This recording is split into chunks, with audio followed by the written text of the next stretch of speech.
What's going on, guys? It's Greg Size, and welcome to the STX Prism review. I know this is one that you guys wanted us to do, and honestly, I think we do a pretty good job of keeping things unbiased here, so I don't want to start any sort of controversy about who made what first. It's not important here. We are going to do a full rundown on the STX Prism.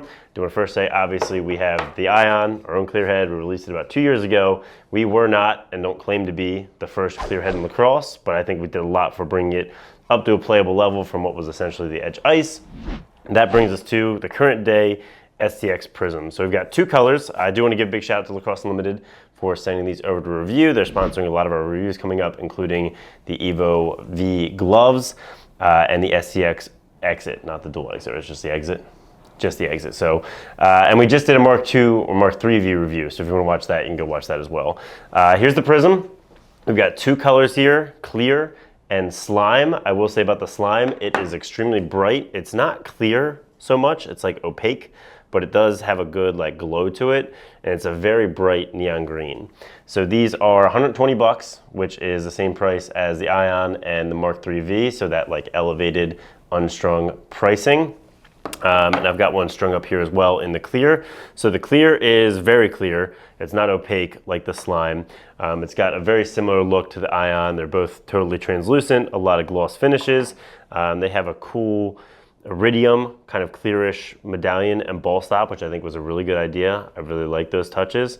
So let's talk weight. This is a Stallion model, so the weight on this is 5.3 ounces for the clear and 5.4 ounces for the slime. They're probably very similar. We're talking about, you know, tenths or even hundredths of ounces of difference.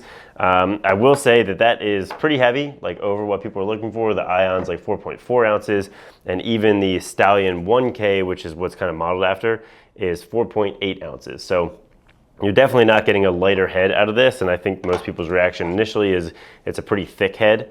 It's got a lot of plastic. Not a lot carved out. So 5.3 ounces, 5.4 ounces respectively, compared to like what we just did with the 3V, the Ion, even the Stallion, the Surgeon, some of the other heads these days, almost a full ounce heavier, which isn't great. So you're not getting any performance there. And then overall design-wise, it's almost identical to a Stallion 1K, the same exact face shape. The only thing that's different is they just have a couple less cutouts on the scoop, a couple less cutouts on the throat.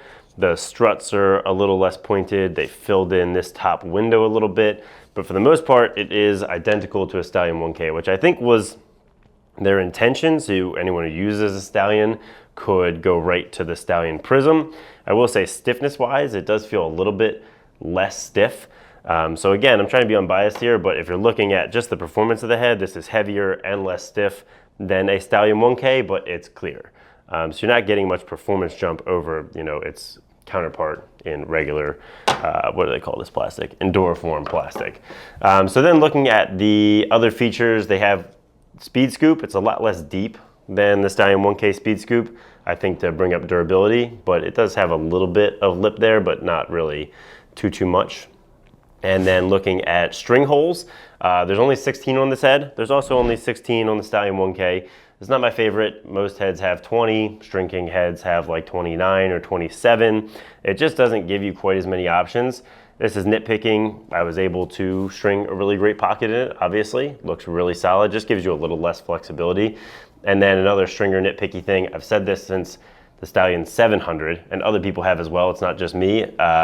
These holes are way too far apart. And I've been saying this for what must be like 8 years, and other reviewers have as well. It just makes the top very awkwardly tight, and it's really awkward spacing up there. I also am not a huge fan, these both have it, of these really wide bucktooth bottom string holes. I think they're too far apart, and it kind of leads to your bottom strings like having to come in toward each other to go to the center of the mesh. I really just don't see, you can see that they kind of have to go inward. I don't see the advantage to having them so far apart. So that's pretty much all there is to talk about it, because it's a very similar design. Overall, the person this would be for is someone who really likes the Stallion lines. This is the same exact shape and string holes. You're going to get the same exact pocket in your Stallion 1K or 900, but you just want a clear head and you don't mind it being a little heavier. So I think this will be a really interesting thing moving forward. Are more companies going to roll out clear heads? Will it become the norm? Or will, as more companies have clear heads, it kind of burn out as a fad and people will just move back to the white? And that's something interesting for ECD to keep an eye on as well as we continue new head development. So thanks for watching. Leave your comments down below. I'd love to have a little discussion about what people think of this, since it has been a little more controversial. Like if you liked it, subscribe if you haven't, and have a great day. I barely missed it. If you sniped this, that would be an electric start to this video.